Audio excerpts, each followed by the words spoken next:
The phone vibrated at 1:47 a.m., lighting up the dark room like a quiet accusation, and in that instant Daniel Carter felt something crack inside his chest, because the screen showed a message that was never meant for him, only 3 words that somehow carried the weight of a lifetime: "It hurts." If this story pulls at something inside you, if you believe that kindness can arrive by accident and second chances can change lives, take a moment right now to like this video, share it with someone who needs hope, subscribe to the channel, and tell us in the comments where you are watching from, because sometimes strangers across the world are the only witnesses to moments that truly matter. Daniel was a single father of 38, the kind of man whose life had narrowed down to schedules, alarms, and quiet endurance. His wife, Emily, had passed away 4 years earlier after a sudden illness, leaving him with their 6-year-old son Noah and a grief that never fully settled. Every morning began before sunrise, with Daniel packing lunches, tying shoelaces, and forcing smiles he didn't feel, then rushing to a warehouse job that paid just enough to keep the lights on. Nights were the hardest. After Noah fell asleep clutching his worn-out dinosaur toy, the apartment would go silent, and Daniel would sit at the small kitchen table staring at unpaid bills, wondering how a life could feel so heavy and so empty at the same time. He had learned not to ask for help, not because he was proud, but because he believed everyone else was already carrying too much.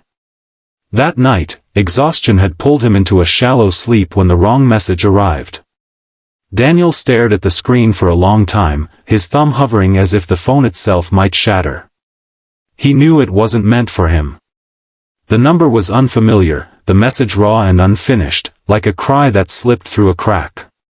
He almost deleted it. He almost rolled over and let the darkness swallow it. But something about those words mirrored the ache he carried every day, the quiet pain he hid from his son and the world. Against his own instincts, Daniel typed a response, unsure why he was doing it, unsure if it was even appropriate, but unable to ignore the feeling that someone, somewhere, was breaking just like he was. On the other end of that accidental connection was Clara Wilson, a 29-year-old nurse who spent her days caring for strangers while her own life slowly unraveled. Clara lived alone in a small apartment that still smelled faintly of the man who had walked out of her life months earlier, taking with him the future she thought was certain. She worked double shifts to avoid being home, to avoid the silence that reminded her of promises that never came true. That night, after a particularly brutal shift and a phone call from her mother reminding her that time was running out to fix her life, Clara sat on her bathroom floor with her back against the tub, tears soaking into a towel she held against her face. Her fingers trembled as she typed a message meant for her sister, a simple admission of pain, but when a reply came from a stranger, it startled her back into the moment.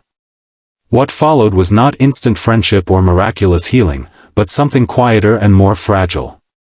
Messages passed slowly, cautiously, with both Daniel and Clara revealing pieces of themselves without fully realizing it. Daniel never mentioned the nights he cried in his car so Noah wouldn't hear, and Clara never explained how she sometimes sat in her parked car after work, too tired to go inside. Yet somehow, through short exchanges and shared understanding, they gave each other permission to feel less alone. Days turned into weeks, and the wrong number became a small, steady presence in both their lives, a reminder that someone out there was listening without judgment or expectation. Daniel noticed changes he didn't expect. He started sleeping a little better. He found himself smiling more easily with Noah, even laughing at the silly stories his son told about school. Clara, too, felt something shift. She stopped dreading the quiet as much. On nights when the weight of everything threatened to crush her, she would look at her phone and remember that a man she had never met once understood her pain without needing to fix it. Neither of them realized how deeply they were leaning on this invisible thread connecting their lives. The turning point came on a stormy evening when Daniel's world tilted again. Noah came home from school with a fever that climbed too fast, and within hours Daniel was sitting in an emergency room, his heart pounding as machines beeped around them. Fear flooded back, sharp and merciless, dragging him to memories of hospital corridors and loss. With one hand gripping Noah's small fingers, Daniel used the other to type a message, not thinking about wrong numbers or boundaries, only about the need to release the terror clawing at his chest.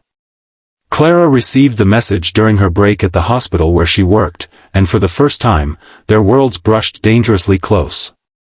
Clara didn't know Daniel's face, but she knew the sound of fear in his words, because she heard it every day in the voices of patients' families. Something inside her broke open. She stayed with him through messages until her break ended, offering calm, grounding reassurance born from both training and empathy. When Noah's fever finally dropped and the crisis passed, Daniel sat alone in the dim hospital room, tears streaming down his face, realizing how deeply that unseen support had carried him through the worst hours of his life.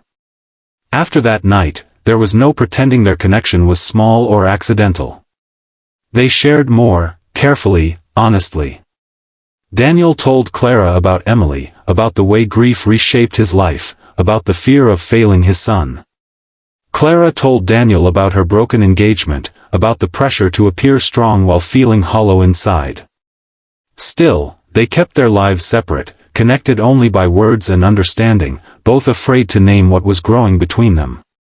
Months later, Clara made a decision that terrified her. She asked Daniel to meet. Not because she needed romance, but because she wanted to see the person who had unknowingly become her anchor. Daniel hesitated for days, wrestling with guilt and fear, wondering if opening his life to someone new meant betraying the love he lost. But when he finally agreed, it felt less like a leap and more like a quiet step towards something warm. Their meeting was simple, almost painfully ordinary, in a small cafe filled with afternoon light. Yet the moment Daniel saw Clara, something settled inside him, as if the pieces of a puzzle he didn't know he was assembling suddenly fit. Clara, seeing the tired kindness in Daniel's eyes, felt the same strange sense of recognition. They talked for hours, not trying to impress, not hiding scars, letting the truth of who they were exist without apology. Life did not transform overnight. There were setbacks, fears, and moments when old wounds reopened. Noah took time to trust, and Clara struggled with the weight of stepping into a world shaped by loss. But slowly, deliberately, they built something rooted in patience and care.